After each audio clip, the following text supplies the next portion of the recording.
Today we're talking about why a true INFJ needs good sleep so desperately. It has become like something to be proud of if you only can get by 3 hours of sleep. It seems like that's the thing nowadays. There are like memes and stories around this, how you're that person having a 5 a.m. morning routine, and it never has anything to do with going to bed at like 9 o'clock. And this has been pushed in our society as something to be proud of. And we as INFJs have to understand that this is not just unhealthy for everybody, but for us in particular, it will make the biggest difference if you prioritize this in your life, which is don't ever skip on your sleep. We're going to talk about how you can change this, how you can have great sleep as an INFJ, and most importantly, why it is so important for us. Before we get started, remember to download the free poster on the 5 pillars to an INFJ epic life. We also talk about sleep on there, on the physical energy management pillar, and it's also one of the things we talk about in the INFJ Epic Life Bootcamp, which launches in the end of October. So make sure after you download the poster that you also sign up for the waiting list on the bootcamp so you don't miss out when we launch and you get access to the early bird price. We as INFJs have SE in our system. SE is our inferior function. It's something that we want. It's something that we crave very much. So it's not like we're oblivious to it. But at the same time, we only have a limited amount of access to it. That's just a fact. With the right training and the things we talk about here, you can learn to access this to the best of your capacity. Still, it is something that you actively have to choose, because if you don't, it will always feel like you are living in your mind, you have all these great visions, but reality doesn't match up. And the longer this continues, the bigger this discrepancy becomes between the person you want to be, the person that you see yourself with, and the life that you're actually creating for yourself, the more unhappy you get. So we as INFJs have to make it a priority to master this thing. We don't have to master many things, but that's one of the things we definitely have to lean into. And it's not something that happens overnight, and it's also not something that once you fix this, it's done forever. It's a continuous choice that you're making day after day. Of course, after a while, it becomes part of your new identity and it becomes your new normal, but it's still something that you have to continuously do. Similar to that quote by Zig Ziglar, which states, "Motivation doesn't last." Well, neither does baiting. That's why we recommend it daily. So back on track. Why is it so important for a true INFJ to master this? Is it that we have to be able to sleep 10 hours or it's all lost? Not at all. What we need to master is how we can get control over our sleep, how we can improve it. Because there's no such thing as 9 hours is perfect for everybody or 9 hours is perfect for every INFJ. And we also know that we have certain things that we carry with us, as in our psyche or with our body, that doesn't allow us to get that amount of sleep that we actually need. Nonetheless, we can improve it. And for INFJs, it's so important, and that's why this is part of the 5 pillars. That's why we talk about it with such passion, because if we want to start creating our reality in such a way that it leans into our vision, that it goes towards our vision, then we need to muster up as much physical energy as we possibly can. See, if we're going through life and we're on this default mode, it's like we're in this rat race. We're on like this carousel of things that are going on. We're in this default state and life just continues to happen. It doesn't require any additional energy to continue on that ride. But what will take energy is to get out of it. What will take energy is to say, I need to step out of this. I need to start creating my new path, which will be way more in alignment with who you are. Because there's no way that the default state that is given in society, if we don't actively go against it, that this in itself is exactly who we are. It's not like this for anybody. It's all been watered down so it works for everybody, right? It's something we have sort of unconsciously agreed to, and we are pretty much born into this. It always takes energy to get out of it. I always like to use the metaphor here of a cornfield. So imagine your entire life, you've gone down this path on this cornfield. It's already flat, you have a really wide pathway, you can go through it, and it's no big deal. It doesn't require a lot of energy, right? You just have to walk. I mean, that of course takes some energy out of you, but it doesn't need anything like extraordinary.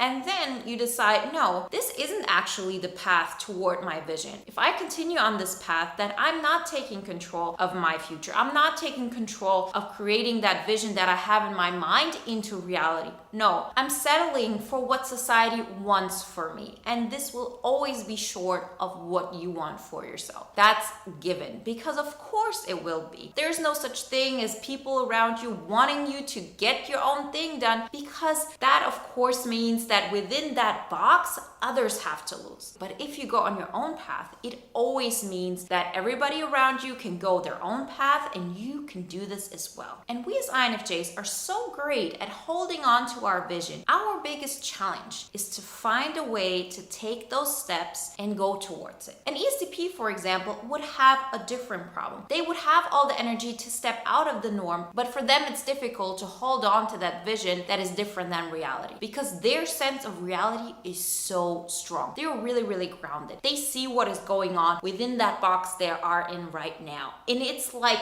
everywhere around them. So it's hard to hold on to that vision. I'm not saying it's not possible, it's just that that is their challenge. That's what they need to master. For us, it's the other way around, right? We have the vision and we're still stuck in this default state, but we're not grounded in it. So because we're not grounded, it's harder for us to change it. And if you're in this cornfield and you want to step out of it, you want to create your own rules and live the life the way you want it, what does that mean? Well, it means you have to create a new pathway. And you have to create that pathway in a cornfield where no path has existed yet. So that means you have to flatten it, you have to cut it. You know, all of those things that I probably don't have the language for, but you know what I'm saying. You have to create that pathway, and that will take additional energy out of you. There is no other way around it. We have to understand that in the beginning, this process of getting out of that default state will require more energy. Once you've created this pathway, once you've created this momentum, it becomes easier and easier, and it becomes that much clearer how to reach your vision, what the next step is towards that. But the earlier on you are in this process, the more energy it will take for you to get out of that. And we as INFJs, who by default have a limited amount of that physical energy, meaning SE, have to improve this. This is a necessity. There is no other way around it. There are many great ways to do this, and we talk about this in bootcamp all the time, and we have some great results. Again, download the poster, you see the link below, and you see what we're talking about. But one of the things that's going to make the biggest change for us is sleep.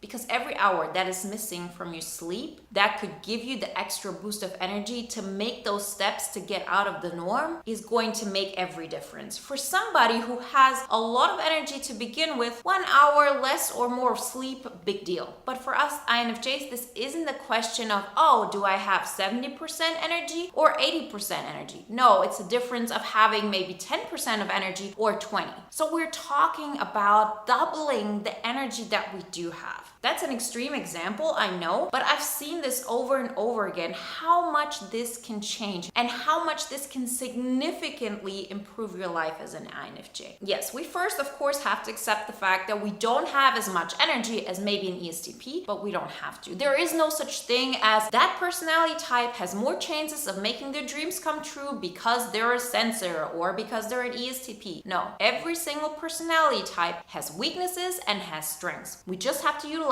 them to the best of our capacities. And that also means we have to improve our physical energy as much as we can in such a way that it doesn't require more energy to get it than the end result, of course. So I'm not going to tell you work out every day for 2 hours because that's going to give you additional energy. This might probably take more energy out of you than it will give you. But sleep is something that will always improve your energy level. Of course, if you're somebody who sleeps too much, that doesn't count, but we're not looking at this. We're looking at having good quality sleep in an amount that works for you. So first and foremost, accept this fact. Accept that this is one of the quickest ways to gain your physical energy so you can then take the steps to make it happen. We're going to talk about this in detail in the next video, how to take the steps to get there. But first off, you have to accept that you need this energy. And as INFJs, one of the best ways to get this going is to say, I'm going to set new goals in how I'm going to improve this. And I'm not going to make the mistake and say, going to bed now at 2 o'clock isn't good enough. I'm going to go to bed at 10. This isn't going to work.